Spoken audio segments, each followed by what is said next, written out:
Plutôt que d'aller m'asseoir avec les autres employés, moi, je prenais les escaliers de secours et je montais 14 étages et je les redescendais. C'était ça ma pause. J'ai fait ça pendant 6 mois. Cette expérience m'a appris un truc, mais de dingue. J'ai dit non. Donc, à une époque où je ne disais pas non, personne ne s'y attendait. On m'a dit, mais comment ça?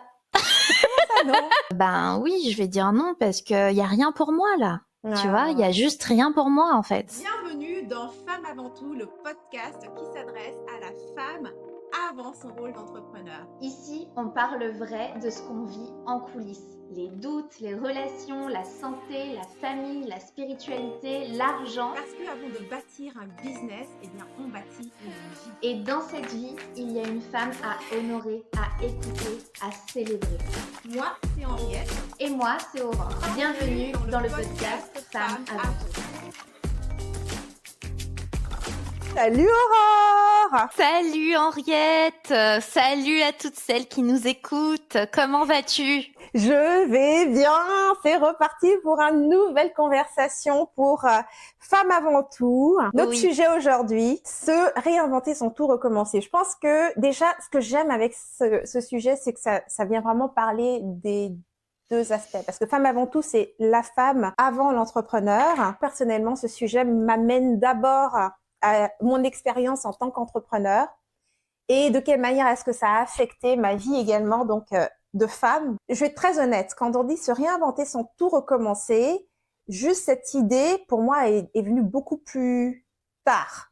Parce que pour moi, se réinventer voulait automatiquement dire tout recommencer. Je dirais que facilement jusqu'à à peu près 2021. Et toi, comment c'est pour toi cette notion déjà? Et moi, vraiment, ça me fait penser à ma vie d'entrepreneuse. Et j'ai vraiment cette tendance à avoir envie de me réinventer professionnellement tous les mois.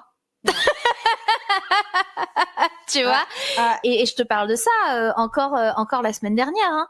Encore la semaine dernière, il y a eu un moment donné où il a fallu que je ralentisse et que je me dise attends, là t'es en train d'envisager une refonte encore de ton stop. Ouais. Et donc moi c'est à ça que je connecte quand j'entends ce titre d'épisode. Quand je suis arrivée en ligne en tant qu'entrepreneur, moi pour être en mesure de faire ce que je faisais, j'avais commencé par d'abord jeter à la poubelle absolument toute mon expérience, tout ce que j'avais développé jusque-là, et j'avais tout recommencé à zéro. Et c'est seulement quelques années plus tard que je me suis rendu compte qu'en fait, dans la réalité, je suis moi, tout simplement moi, qui vis différentes expériences. Et quand je me suis rendu compte de ça, c'était une véritable compréhension. Mais maintenant, c'est pas toujours facile à appliquer. Donc, la raison pourquoi moi, je dis ça me ramène donc à une situation où je te dirais que j'ai vraiment intégré la chose. C'était l'inconfort pour moi de me réinventer, mais là, j'étais déjà entrepreneur depuis plusieurs années. Mon entreprise avait déjà pas mal grandi. J'avais donc des clients au moment où je ressens ce besoin de me réinventer. Et j'ai juste décidé que j'allais pas tout recommencer, que j'allais rester là. Et ça, pour moi, ça a été très inconfortable parce que, d'abord, tu sais un peu comme quand tu traverses l'adolescence, là. Tu sais plus trop qui tu es.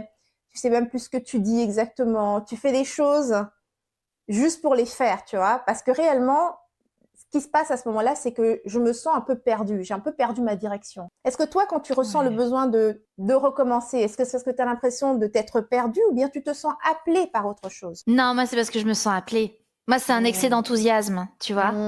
C'est un excès d'enthousiasme dans une nouvelle direction. Qu'est-ce qui te donne l'envie de tout recommencer pour aller dans cette direction? En fait, c'est parce que je pense que je suis un peu trop obsédée par la cohérence. Tu sais, comme si il faut que l'idée de départ, ce soit la même idée tout du long de l'évolution de l'entreprise, tu vois. D'accord, ouais. Et en fait, du coup, ça me donne envie de revenir en arrière et de faire un espèce de reset et de dire, bah non, en fait, l'idée de base, donc la façon dont je me présente, la promesse, la cible, la direction artistique, tout. Je vais tout aligner avec cette nouvelle idée, tu vois. C'est du perfectionnisme, en fait. Est-ce que ça t'est arrivé de devoir te réinventer aussi dans ta vie privée? Dans ma vie privée, les choses, elles se sont faites de manière très progressive. Mais par contre, indéniablement, quand je regarde qui j'étais il y a 10 ans, je me suis réinventée, en fait. Et toi, de ton côté? Souvent, quand j'ai besoin de changer dans ma vie privée, ça va se faire vraiment du tout au tout et très rapidement. Pour te montrer un peu de quelle façon est-ce que ma vie d'entrepreneur va affecter aussi ma vie privée. années. Dans mon entreprise, pendant quelques années, j'avais vraiment une approche très développement stratégie d'affaires. Et quelque part, mon Henri, on s'est rencontrés, j'étais un peu dans cette phase et donc il comprenait plus ou moins ce que je faisais, tu sais, tunnel de vente et tout ça. Ok, il comprenait tout ce qui s'ensuit. Puis ensuite est venu le moment où justement tout ça a arrêté de me parler et j'ai eu ce besoin de me réinventer là-dedans. Et tranquillement, je me vois encore, on était en vacances, on était à Cuba, au bord de la piscine, et j'étais en train de lire un livre, et d'un seul coup, j'ai eu un flash. Et là, je le regarde et je lui dis, tu sais quoi, chérie? Je me rappelle quand j'ai commencé cette aventure, mon rêve, c'était d'être un gourou. Et là, il me regarde, mais il n'est pas du tout ouvert à cet univers de spiritualité de cette façon. Et puis pour lui, ça veut rien dire ce que je viens de dire là, tu vois. Donc lui, ça lui fait peur parce que pour lui, je décolle à ce moment-là, tu vois. Et il a besoin que j'ai les pieds sur terre. Et donc, c'est ce qu'il me dit en fait, hein, c'est ce qu'il m'exprime. Et ça me fâche en fait parce que là, je lui fais remarquer que je développe mon entreprise à partir de mes idées. Mais quand je suis au bord de la piscine en train de discuter avec toi, ça, c'est juste de l'imagination, tu vois. Là, je me laisse parler. Si, je sais pas moi, il y a 10 ans, ma vision, c'était d'être une sirène, c'est ce que je vais dire. Je rêvais d'être une sirène. Ensuite, je vais voir qu'est-ce que ça veut dire pour moi, réellement, une sirène aujourd'hui. Tu vois ce que je veux dire? Mais au départ, quand je dois rentrer dans cette phase où je sens que j'ai besoin de me réinventer, je vais vraiment y aller comme une petite fille parle, tu vois, sans chercher à donner un format concret aux choses, simplement tel qu'ils me viennent, tu vois. Et ça peut faire peur parce que j'ai l'air Ouais, je décollée, comprends. pas réaliste, tu vois. Tu sais quoi?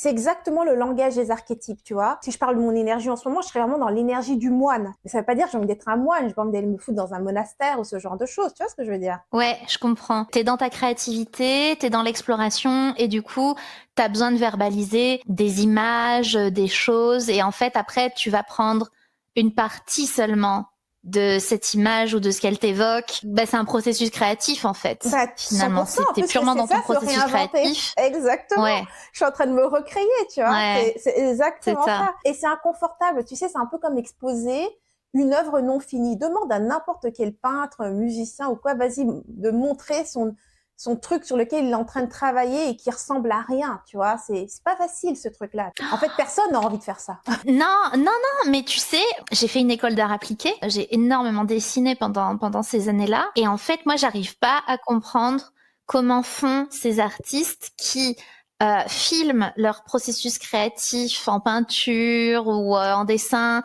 Et en fait, le processus, il est esthétique de A à Z. Tout est Instagrammable, tu vois. Chaque étape du brouillon, quelque part, elle est Instagrammable. C'est esthétique de A à Z. Et je ne comprends pas comment c'est possible. Moi, quand je commence un dessin, mais c'est pas montrable. Le truc au début, ça ressemble tellement à rien. Et limite, tu te dis, mais où est-ce qu'elle va? Qu'est-ce qu'elle fait? C'est un peu comme si mon brouillon, il est trop beau, ça veut dire que, en fait, je me suis pas assez autorisée à explorer créativement, quelque C'est part. ça, t'es pas allé assez loin, t'as pas osé dépasser des lignes, en fait. Ok, voyons un peu comment est-ce que tout ça se traduit maintenant dans notre parcours de croissance. Ça te dit, on passe sur notre segment vrai ou pas vrai? Oui, c'est parti pour le vrai ou pas vrai. Ok, donc on se lance dans notre segment vrai ou pas vrai. Ça me donne l'occasion de approfondir dans la question, dans le sujet, mais dans une approche un peu plus ludique et d'explorer un petit peu nos deux expériences. Tu vas avec la première question? Allez, vrai ou pas vrai, j'ai déjà eu envie de tout plaquer sans vraiment savoir quoi faire après. Oui, plein de fois. Plein de fois, c'est 100% vrai pour moi. Et d'ailleurs, souvent, je me pose la question si je le fais et je visualise la suite. J'adore, c'est un exercice en fait que j'adore faire, tout simplement. Et toi? Oui, oui, bah oui. Tu sais, moi, il suffit que j'ouvre Instagram et que je vois, je sais pas, je tombe sur le compte d'une nana qui fait de la peinture sur des pots en terre. Et je vais me dire, allez, je plaque tout, je vais aller faire de la poterie ou de la peinture, tu vois. Ouais, j'ai vraiment ce truc-là où dès que j'ai une nouvelle appétence, j'ai envie de tout plaquer pour me lancer, tu vois, dans ce nouveau truc. Vrai ou pas vrai, je me suis déjà sentie coupable de ne plus être la même personne qu'avant. Non. Ah, je suis très contente de ne plus être la même personne qu'avant. Très, très contente. Mes pires moments d'aujourd'hui valent mieux que mes meilleurs moments de celle que j'étais avant. Et toi? Moi, j'ai déjà eu ça, oui, oui, tout à fait. J'ai eu plusieurs changements. Tu sais, moi, je suis partie quand même de la Belgique vers le Canada parce que j'ai changé. Ensuite, il y a eu plusieurs autres changements, mais celui qui m'a vraiment marqué, comme ça, j'avais un bon groupe d'amis autour de moi. On rigolait beaucoup, on passait du bon temps ensemble. C'était de très, très bons amis. Et j'ai changé. Nos activités qu'on faisait et qu'on appréciait faire ensemble, d'un seul coup, ne m'intéressaient plus du tout. J'avais envie de grandir. D'ailleurs, c'était la première l'année où j'ai lancé l'entreprise en décoration d'intérieur. J'étais plus intéressée par toutes ces sorties. Tu vois, j'étais vraiment genre, je suis devenue genre super focus et je ne supportais plus les choses qu'on laissait passer avant. Je te dis, j'ai changé. Disons que je me suis affirmée. Je laissais passer certaines choses parce que bah, tu sais, il faut laisser vivre. Et puis c'était des amis, c'est pas grave et tout ça. Et là, d'un seul coup, j'étais devenue la personne, tu sais, genre, je supporte pas quand les gens tiennent pas leurs paroles. Enfin bref, mes valeurs se sont énormément affirmées. Et pendant un moment, j'ai un peu culpabilisé parce que ben, je voyais bien que moi, j'étais sur un élan qui était d'aller dans une direction et que ces amis n'étaient pas du tout dans cet élan-là. Eux, ils étaient bien dans leurs habitudes. Au contraire, j'ai culpabilisé d'avoir changé et je voulais même essayer d'en amener avec moi. Donc au début, j'ai vraiment essayé, si tu veux, d'amener cette ambition et cet élan parmi mes amis parce que j'avais pas envie d'avancer seule, tu vois. Et puis finalement, à un moment donné, ça a créé tellement de drames. J'ai juste réalisé, je me dis, mais en fait, ça c'est juste mon chemin en fait, tu vois. Et puis j'ai juste pris mon chemin et puis j'ai continué, j'ai grandi de mon côté. Donc maintenant, je culpabilise plus. Bah, c'est pas vrai. Je culpabilise encore parce que quand je change, c'est toujours c'est assez drastique mes changements. Je suis pas quelqu'un qui change petit à petit. C'est ça. Mais moi, du coup, tu vois, là, le vrai ou pas vrai, c'était vraiment, je me suis déjà sentie coupable de plus être la même personne qu'avant. Mais si tu me posais la question, est-ce que tu t'es sentie coupable dans le processus où tu es en train de changer? Ouais. Tu vois, c'est-à-dire que t'es pas encore devenue cette personne, mais par contre, tu commences à changer ton comportement et t'es en la phase de métamorphose qui, pour le coup, chez moi, est très lente. Donc, je la sens bien passer, tu vois. Là, oui, évidemment. Quand j'ai commencé à apprendre à dire non. Ouais. Tu vois. Là, c'était un long chemin de scrupules, de culpabilité, de honte. Oui, mais tu vois, par contre, maintenant, je ressens plus du tout ça. Il y a aucun moment où je pense à celle que j'étais avant et où je me dis, oh, j'étais une meilleure amie, plus généreuse, non. Oh non, ça jamais. Non. Regret, ça c'est du regret, ça c'est encore autre chose. Non. Non, le regret, ça moi non plus. Je n'ai aucun regret sur mes décisions, mes choix. Mais moi, tu vois, il y a eu des périodes de ma vie où oui, j'ai pris la fuite dans le sens où je me disais bon bah ici, c'est plus le truc, tu vois. Moi j'ai changé, c'est plus mon terreau, donc je vais aller trouver mon terreau là où je peux grandir.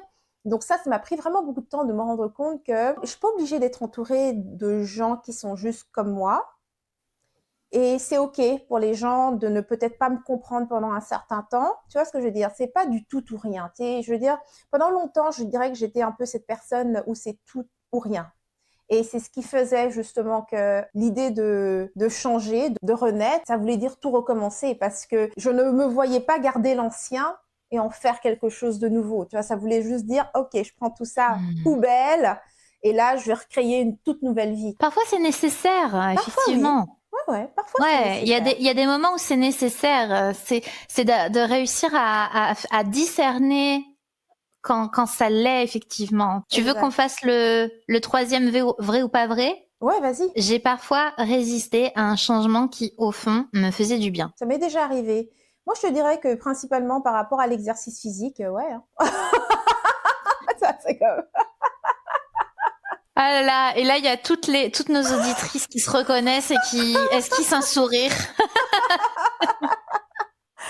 Ouais. Par rapport à l'exercice physique, ouais, il y a bien des fois où j'ai eu à changer mon type d'exercice, mon type, en tout cas mon approche par rapport à l'entraînement ou bien au fait de bouger mon corps qui, je sais, me faisait du bien, mais auquel j'ai résisté. C'est vraiment en termes de transformation, de se réinventer, c'est pour moi la zone la plus résistante. C'est tout ce qui va toucher à mon corps. Et puis qu'on se comprenne. Résistance ne veut pas dire que je ne fais pas à la fin. J'ai une grande facilité à instaurer des routines, à prendre soin de moi et à vraiment suivre l'élan le flow pour quand il s'agit d'un bien-être intérieur. Mais quand il s'agit du bien-être physique, le corps pour moi est la zone de résistance. Hein. Douleur psychologique, vas-y, là, je suis tough, comme on dirait, là, je peux tenir. Mais la douleur physique, si tu veux me faire pleurer, tu veux me faire chialer, là, mets-moi dans l'inconfort physique. Moi, clairement, je continue à résister au sport. Hein. Je continue à résister au sport. Hein. C'est pas Si j'ai réglé. pas... Non, pas du tout, pas du tout. Si j'ai un rendez-vous avec un coach, quoi, il y a pas de souci, j'y vais, j'honore, il y a pas de problème. Mais alors, Ouais. par contre, moi toute seule, ah non, c'est une énorme résistance. Et pourtant, je sais que ça me fait du bien. Hein. Si j'y trouve pas un intérêt intellectuel ou créatif derrière, je meurs d'ennui, tu vois. Moi, c'est totalement vrai. Je résiste la plupart du temps aux choses qui me font du bien, d'une manière générale. Tu vois, comme toi, ça veut pas dire que je vais pas le faire. Ah bah ça, je pense pas qu'on s'en sorte. Hein. Je pense qu'il y a pas de vie sans résistance. Et c'est vrai, franchement, tout ce qui nous fait du bien, on va avoir plus de résistance de manière générale. Moi, c'est aussi vrai, même si j'arrive à quand même passer outre et à avancer, et ça reste difficile. Ok, passons un peu au prochain vrai ou faux. J'ai déjà laissé une situation traîner trop longtemps par peur de décevoir. Est-ce que ça t'est déjà arrivé? Ah bah oui, clairement, parce que pareil, hein, quand tu fais 3 burn-out, c'est parce que, enfin moi dans mon cas, il y avait vraiment cette peur effectivement de décevoir, et donc j'ai laissé effectivement une situation d'épuisement et de surmenage perdurer. Dans ma vie privée aussi, ça m'est déjà arrivé, ouais, un petit peu de laisser traîner certaines situations. J'irais peut-être dans mon couple un peu aussi, un peu moins dans mes amitiés, dans mon couple un peu plus parce que tu sais, on est tellement tu sais, tellement intime, tellement collé, tellement, tu sais, attachés l'un à l'autre que par moment, mettre les limites avec les personnes qui ne sont aussi proches, ça finit par se faire. Mais tu sais, je sais que je peux faire traîner un peu plus longtemps que nécessaire la situation par peur de décevoir. Et puis aussi, ça m'est déjà arrivé aussi, surtout au début quand j'ai commencé à développer des équipes avec Rebelle Créative, c'était quelque chose que j'avais beaucoup de mal à faire, c'est ça, de pouvoir simplement dire ce qui me convenait ou me convenait pas dans la collaboration, par peur de décevoir, par peur de blesser ou ce genre de choses. Mais ça aussi, je te dirais, un peu comme la résistance. C'est des choses qui sont difficiles, que j'ai parfois laissé traîner trop longtemps, mais que j'ai quand même toujours fait. Si on parle maintenant de ce qui est de fermer des chapitres, parce que ça t'est déjà arrivé, toi, ce qui est de fermer des chapitres avec douceur pour ouvrir de nouveaux possibles, des chapitres qui ferment. Comment tu vis ça, toi? J'aime pas trop les chapitres qui se ferment. Hein. Non. Non, j'essaye toujours de faire des transitions douces. Après, oui, il y a des chapitres que j'ai fermés. C'est dans le sens où, quand je décide que tu sors de ma vie, tu sors de ma vie. Mais en dehors de ça, c'est pas que c'est fermé, c'est juste que ça a muté. En tout cas, c'est comme ça que je le perçois. Après, factuellement, quand tu regardes en arrière, bah, du coup, oui, il y a des chapitres qui se sont fermés. Tu sais quoi, moi, mon amitié la plus ancienne, je le dis toujours, ça me fait toujours rire, elle a pas plus de 15 ans. Tu vois? D'accord. Toujours, ouais. Et ça me fait toujours, quand je regarde Henri, qu'il y a des amis depuis l'enfance, la maternelle, tu vois. Il y a des amis, là, aujourd'hui, ce sont ses meilleurs amis. Ils habitaient dans le même quartier quand ils étaient enfants, et puis ils ont grandi, ils ont été dans les mêmes écoles, et puis parfois, la vie les a même séparés. Hein. Il y a des moments où il y a certains amis qui sont partis vivre ailleurs, dans d'autres pays, tu vois, parce que leurs parents ont déménagé, et puis, mais quand ils se sont retrouvés, l'amitié a continué, et puis voilà. Et je lui dis toujours, mais t'as de la chance hein, d'avoir des amis comme ça, toi. Moi, j'ai pas d'amis d'enfance, tu vois. J'ai juste pas d'amis d'enfance. Moi, des chapitres qui se sont fermés, il y en a eu beaucoup. Je sais pas, je fais juste partie des personnes, quand on parle de se réinventer, quand je me suis réinventée, je me suis réinventée. Tu sais, je suis déjà le genre de personne qui ne répond pas spécialement à des messages ou ce genre de choses. Pour te dire, je suis absorbée par ma réalité du moment. Et tellement que si tu n'es plus dans ma réalité, il y a des chances qu'on ne se parle plus. Même si on n'a jamais eu de bif, toi et moi. Tu vois ce que je veux dire? C'est pas toujours parce que il y a eu un problème entre nous.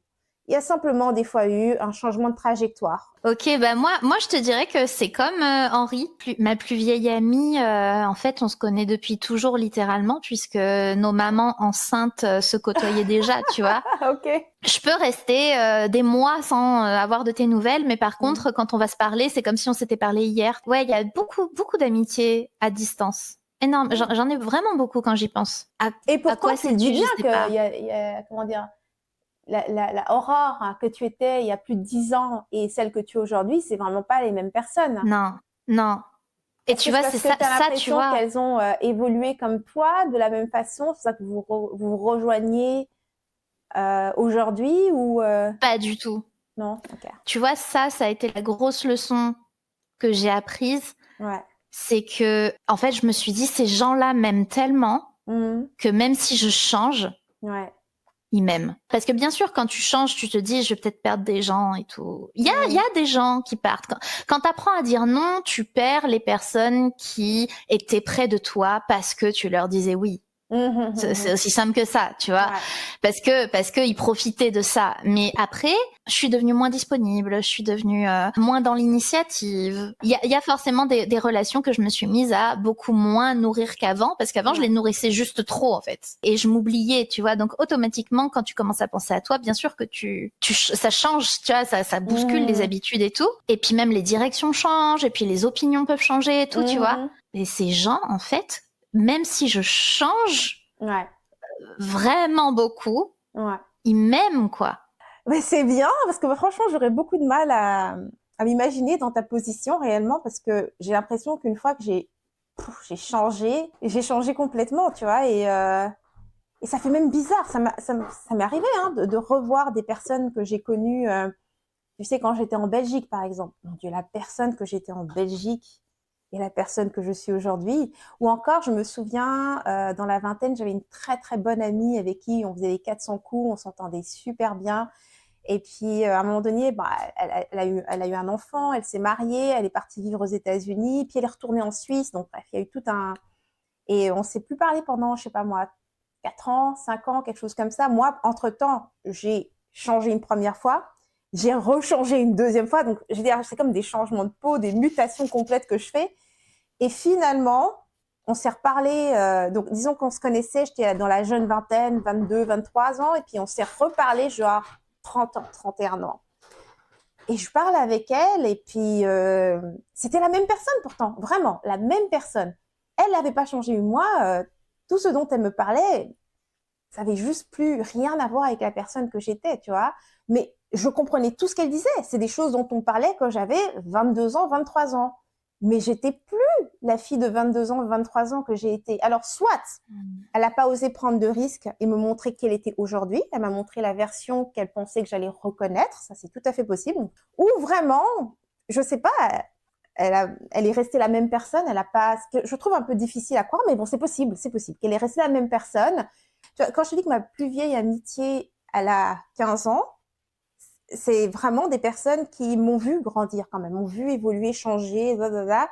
Mais c'est comme si on est toujours resté sur la même voie malgré tout. Tu vois ce que je veux dire? C'est que je change, mais ça ne fait pas que d'un seul coup, je parle d'un monde qu'ils ne comprennent pas ou inversement. Ouais, je vois. Il y a pas, tu te sens toujours à ta place auprès de ces personnes. Exactement. C'est ok. En fait, tu vois, ça me fait ça avec ma famille aussi. Tu vois, je suis pas la même personne depuis que je suis petite fille forcément, mais quand je vois ma famille, bah, on se parle comme tu dis là, tu sais, genre on s'est quitté, on se parle pas tous les jours, hein, mais quand on se voit, c'est vraiment genre on s'est vu hier, tu vois. Donc que ce soit notre version aujourd'hui ou bien quand on est en famille, on régresse un peu et on redevient les gamins qu'on était. Dans les deux cas, ça ne me dérange pas, tu vois. C'est pas un souci, mais c'est pas quelque chose qui va se faire aussi facilement, je trouve, dans mes relations privées, moi. Une fois que je me suis réinventée, et comme je me réinvente quand même assez souvent, tu sais quoi? J'ai réalisé qu'à peu près c'est aux 7 ans. Hein. Ah, c'est vrai? Ça te fait ça tous les 7 ans? À peu près tous les 7 ans, je rentre dans une espèce de transmutation. Ah, il y a un cycle. Écoute, ça dépend des personnes. Je sais que mon amie, elle étudiait ça, elle étudiait les transitions de vie et elle disait c'est à peu près tous les 10 ans. Moi, j'ai l'impression que tous les 10 ans, quelque chose change dans la réalité, mais je sens le processus commencer avant. Tu sais, donc ça coup, tu te réveilles et tu te regardes et puis il y a quelque chose qui est plus pareil. Tu sais pas dire c'est quoi, tu vois. Et ce sentiment reste là longtemps avant que tu puisses agir dessus vraiment, tu vois. Parce que tu sais pas dans quelle direction agir. Tu sens juste que hier, j'adorais ce truc, tout était parfait. Là, il y a quelque chose qui est comme, on dirait, déphasé, tu vois. Tu te regardes, ton look. Moi, ça se joue à tous les niveaux. Je me regarde dans le miroir, mon look, ça marche plus tout à fait.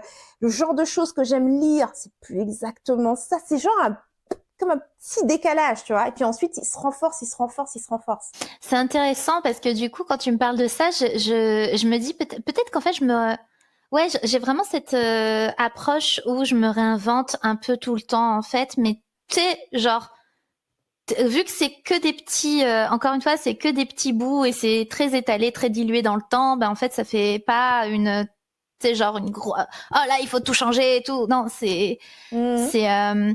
me rappelle qu'il y a à peu près 1 an et demi, Ouais. je pense, j'ai dit à cette amie qui était revenue des États-Unis, Ouais. je lui disais, écoute, je sais que il faut que je change de vie.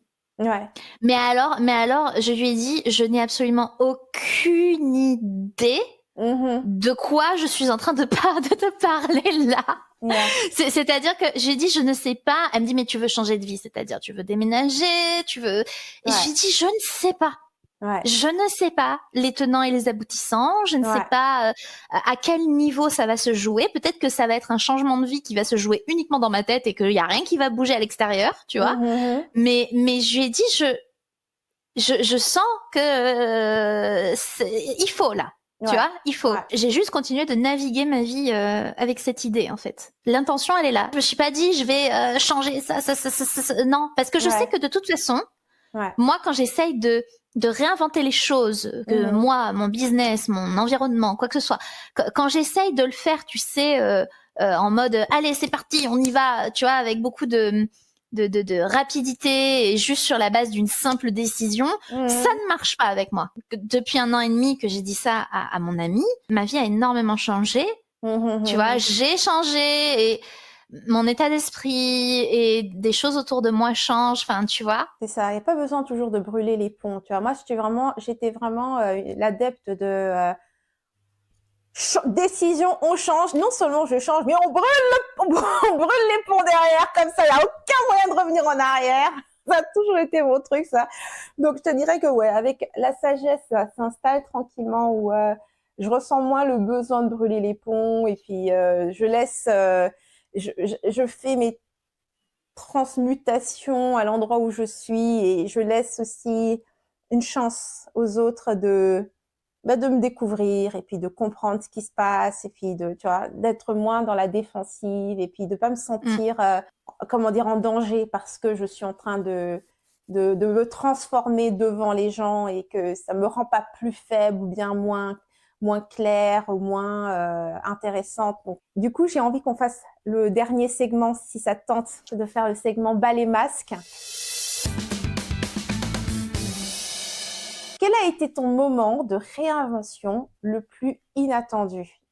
Que ce soit une petite ou une grande décision que personne n'a vu venir et qui t'a transformé sans que tu changes tout. C'était quand j'étais salariée et on m'a proposé un poste dans un autre service qui n'avait rien à voir avec mon métier. Tu vois, vraiment rien à voir. Ouais. Et en fait, là où je me suis réinventée, c'est que j'ai dit non. Donc, à une époque où je ne disais pas non, on m'a dit, mais comment ça? Comment ça, non? Personne ne s'y attendait. Je me suis dit, en fait, je peux tenir un non. Genre une petite décision, mais qui a été une grosse leçon pour toi-même. Tu as appris quelque chose sur toi d'important. Pour moi, il était très clair que quand je pesais le pour et le contre, il y avait que des contres, tu vois. Donc, si j'écoutais simplement ma logique, la décision, elle était simple. Ouais. Tu vois. Mais ce qui rendait cette décision importante, c'était que elle allait à contre-courant de ce que les gens autour de moi connaissaient en fait de toi. Oui, et de ce qu'ils auraient fait à ma place. Ah, aussi. Tu vois, parce qu'il y avait Ouais, cette ouais. peur, de, tu sais, de dire, comment ça tu dis non à ton employeur, À tu ton vois. employeur. Et en fait, ben oui, je vais dire non parce qu'il y a rien pour moi là. Ouais, Tu ouais, vois, il y ouais. a juste rien pour moi en fait. Très, très belle histoire. Comme quoi, des fois, tu tiens, tu t'affirmes et puis en fait, ça te reconnecte à ton pouvoir, en fait. Puis, Ouais, c'est ça. Ouais, c'est ça. Et toi, du coup, dans ce ballet masque, t'as quelque chose à nous partager? je te dirais que si on parle d'un moment de réinvention le plus inattendu, pour moi, ça serait en fait le contraire, en fait. J'ai décidé de m'aligner. Ça serait aussi dans le salariat. Ça a été une grande leçon pour moi. Ça m'a appris tellement de choses. En fait, j'étais déjà entrepreneur à cette époque-là et c'était quand même dans mes débuts. Donc, j'arrivais pas encore à vraiment créer une vraie stabilité financière avec l'entreprise. J'avais comme réussi à vendre un programme, point à la ligne. Tu vois, j'étais vraiment dans mes débuts. Je ne savais pas comment vendre en ligne. En fait, c'était ça mon problème. Je ne savais pas comment vendre. Je me suis fait engager par la Banque de Montréal qui avait cette vision, si tu veux, très moderne des finances, ils formaient leurs banquiers et tout ça. La formation se passait au tout dernier étage de leur immeuble au centre-ville et puis ils appelaient ça l'académie, c'était moderne avec tous les livres que moi j'adorais, avec tous ces Stephen Covey, tous les livres d'inspiration, motivation américain que je lisais. Donc je me disais, oh wow, dans quoi je suis tombée. Je te dis même qu'à un moment donné, dans mon esprit, je me disais, mais en fait, peut-être que j'ai même pas besoin de continuer mon entreprise. Si ça avait l'air tellement aligné avec mes valeurs, tu sais, la manière dont ils faisaient les choses et tout ça, c'était genre top. Donc 3 mois de formation. Je termine la formation, le travail commence. Là, le travail se passe au premier étage. Ambiance de merde, le vieux truc, le vieux système. Ça n'a plus rien à voir avec ce dernier étage où tout est blanc avec des bibliothèques partout, des livres inspirants, tu vois. Et là, première chose dans mon cœur, je suis comme, je pourrais jamais, tu vois, je pourrais jamais. Là, c'est genre, je m'en vais.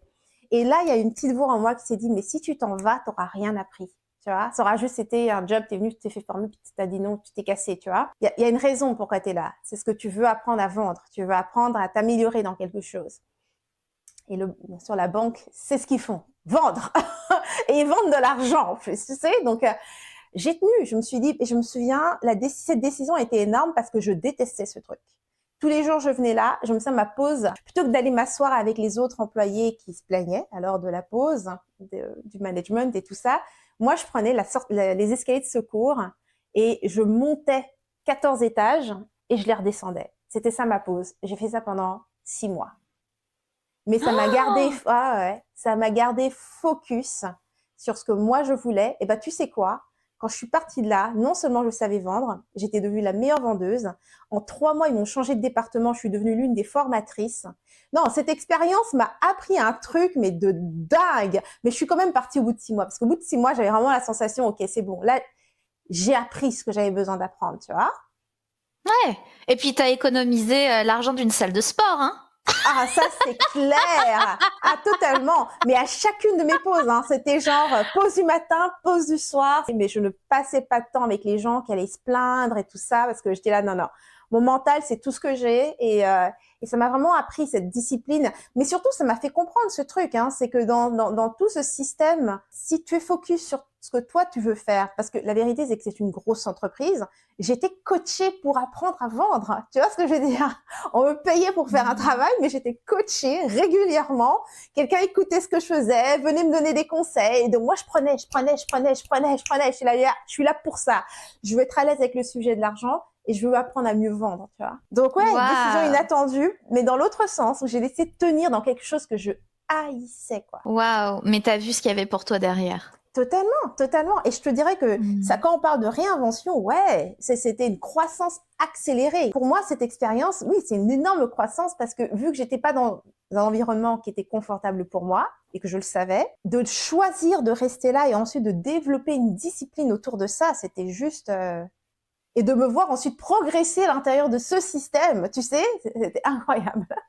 Donc oui, c'est possible de se réinventer sans avoir à tout recommencer. Non seulement c'est possible, mais en plus c'est à mettre à l'aune de qui vous êtes et de où vous voulez aller en fait. Exactement. Est-ce que vous avez besoin de vous réinventer complètement, radicalement, rapidement, ou est-ce que c'est lentement? Est-ce que c'est un reset ou est-ce que c'est simplement une évolution, une transition Il n'y a pas une seule façon. Ce que j'aime en fait dans nos échanges, Aurore, c'est qu'on est vraiment quand même deux personnes différentes. Finalement, comment est-ce qu'on se retrouve, toi et moi, l'une et l'autre, face à l'autre? C'est par des chemins totalement différents. Mais oui, c'est dingue. T'aurais fait ta chaîne YouTube en anglais.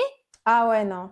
Ouais. Voilà, c'était... En fait, on serait pas l'une en face de l'autre. Enfin, je vois pas comment. C'est vrai que le premier gros point entre nous, c'est sûr qu'on parle la même langue. Et c'est marrant que tu dis ça parce que tu sais le nombre de gens qui n'arrêtent pas de me répéter pourquoi tu fais pas ce que tu fais en anglais. Je trouvais que en français, on avait beaucoup moins accès à ces choses-là. Ici à Montréal, ok, pays bilingue. Hein. Dans une bibliothèque, je regarde la section développement d'affaires, développement personnel, spiritualité. C'est des rangées, des rangées et des rangées. Section francophone des mêmes sujets, c'est tout petit. Tu vas trouver des livres en sociologie, en bien-être général et tout ce que tu veux, mais le développement de soi, le développement d'affaires. Tout à fait, mais tout à fait. Moi, à l'époque, il y a 10 ans, je ne connaissais pas, je ne savais pas que ça portait un nom. C'était de l'ordre du ressenti chez moi, mais du coup, je ne savais même pas que c'était un sujet. C'est ça. Donc le français, c'est important. C'est pas un rien, c'est pas rien. C'est important, c'est vrai. C'est vraiment quelque chose qui nous lie. C'est quelque chose qui nous lie très fort. Tout à fait. Merci beaucoup. C'était vraiment, encore une fois, un super échange. Merci pour cet épisode. Oui, merci à toi. Toujours très inspirée. Et puis merci à celles qui nous écoutent. On se reverra très bientôt pour un prochain épisode. À bientôt. À bientôt. Merci d'avoir passé ce moment avec nous dans Femmes avant tout. On espère que cette conversation t'a ramené à toi et à ce qui compte vraiment pour toi. Si tu veux continuer de cheminer avec nous, abonne-toi au podcast et partage cet épisode à une femme qui, elle aussi, a besoin de se rappeler qu'elle passe avant tout. Parce que avant d'être entrepreneur, tu es une femme libre, complète et puissante. À très vite dans le podcast Femmes avant tout.